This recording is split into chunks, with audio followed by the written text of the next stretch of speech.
안녕하십니까. 이성수의 재토크 시간입니다. 자, 우리가 재테크를 하는 데 있어서요, 소비를 절제해서 알뜰하게 돈을 모아가는 과정은 아주 중요한 재테크의 기본입니다.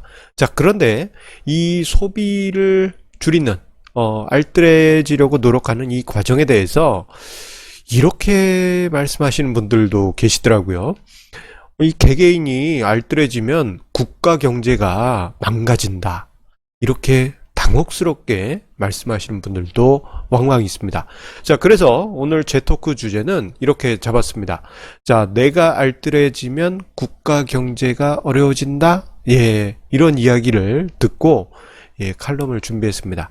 자, 이 칼럼은 제가 상세 보기에 링크 남겨놓도록 할 테니까요. 영상 보신 후에, 전후에 다시 한번 보시면 재테크에 큰 도움이 되시리라 생각이 됩니다.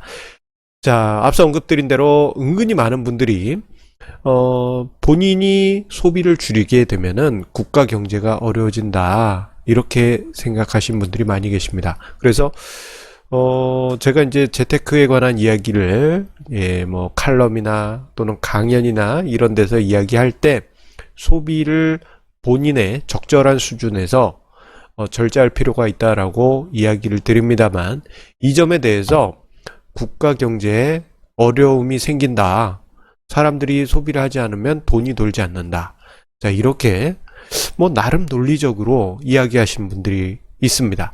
자, 물론 우리가 이제 뭐 GDP 공식을 보게 되면, 자, 소비, 투자, 그리고 정부 지출, 자, 이렇게 세 가지 큰 항목이 있기 때문에 GDP가 늘기 위해서는 소비가 늘거나 기업의 투자가 늘거나 아니면 정부의 지출이 늘거나 해야 됩니다. 자, 그래서 개개인의 소비가 늘어나면 GDP가 늘어나는 것은 맞습니다. 자, 그런데 이것은 거시적인 측면이고요. 이 개개인 입장에서는 이게 소비를 무조건 늘린다고 해서 GDP에 궁극적인 기여를 주는 것은 아닙니다. 개개인 한 명의 소비는요, 전체 소비에서 차지하는 비중은 극히 미약합니다. 그리고 제가 많은 분들한테 강의를 하긴 하지만, 자, 이 강의를 들으시는 분들이 수백만 명일까요? 예, 그렇진 않죠. 또 그리고 그 중에서도 뭐 저의 영상에 감복을 받아서 소비를 극단적으로 줄이시는 분들도 그렇게 많지는 않을 겁니다. 자, 오히려 저의 생각은 이렇습니다. 궁극적으로 소비가 강하게, 경제 자체를 강하게 만들기 위해서는 빚으로 만든 소비를 키울 것이 아니라, 자, 합리적인 수준의 소비가 있을 때 장기적으로 경제의 내성을 만든다고 저는 그렇게 보고 있습니다.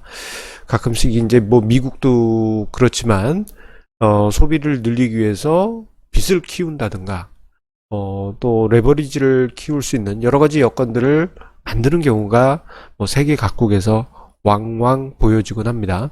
자, 그런데 이렇게 해서 소비를 키우게 되면 이건 마치 사상 누각과 같습니다. 자, 빚으로 인해 가지고 만들어진 소비는 그 개개인이 어떤 직장이 불안정해지거나 하면은 소비가 지속이 될 수가 없어요. 어느 순간 확 무너져 버리게 됩니다.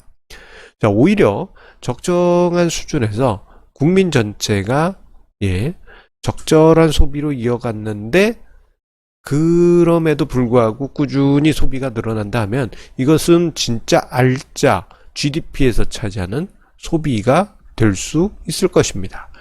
자, 그런데 이건 이제 거시적인 부분에서의 이야기고요. 더 현실적으로는 개개인이 내가 국가 경제에 기여하기 위해서 빚을 늘려서 소비를 해야 되겠다 이러면요, 이거는 국가 경제에 기여하는 게 아니고 궁극적으로는 주변 사람들에게, 가까이 있는 주변 사람들에게, 좀 멀리는 국가 경제에 궁극적으로는 악영향을 미치게 됩니다.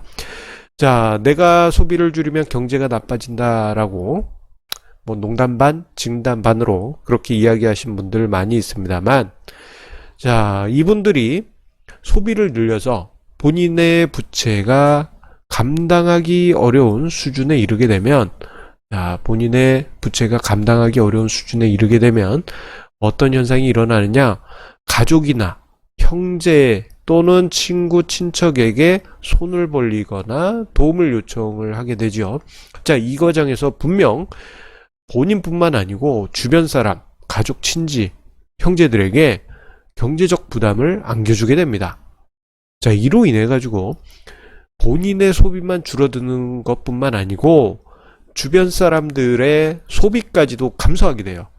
자, 이러한 현상이 전 국민적으로 나타나게 될 경우에는 소비가 일순간에 확 꺾여버리는 결정적인 원인이 됩니다. 그래서 경기가 좋을 때 빚을 내서 소비를 하는 이러한 소비 문화 같은 경우에는 경기가 꺾일 때 급격하게 냉각되는 그러한 현상이 나타납니다.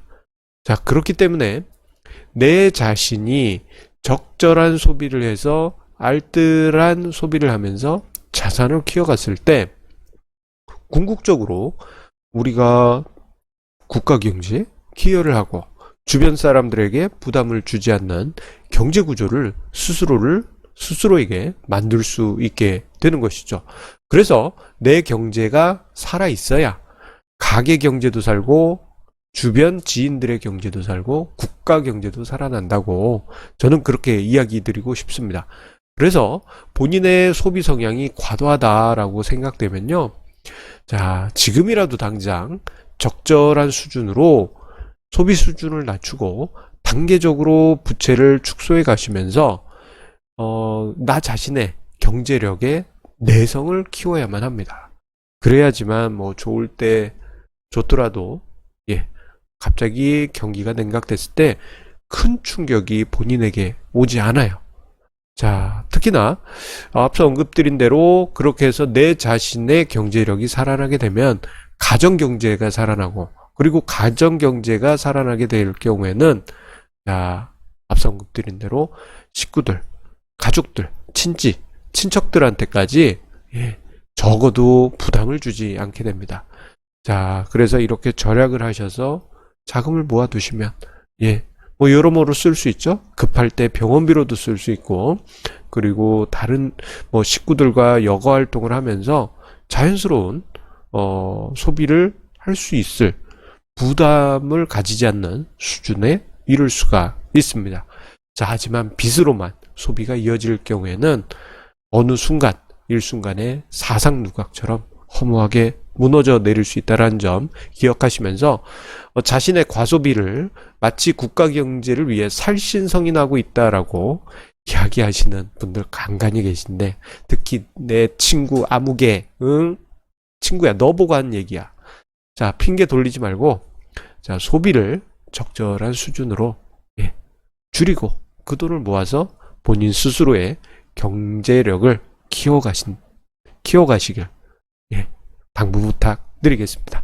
자, 오늘 이송수의 재토크 함께 해주셔서 감사드립니다. 자, 짧고 굵게 오늘 찐한 이야기 드렸는데요. 자, 우리 애청자님들의 구독, 좋아요, 공유해 주시는 마음 감사드리면서 다음 주에도 좋은 주제로 재토크 찾아뵙도록 하겠습니다.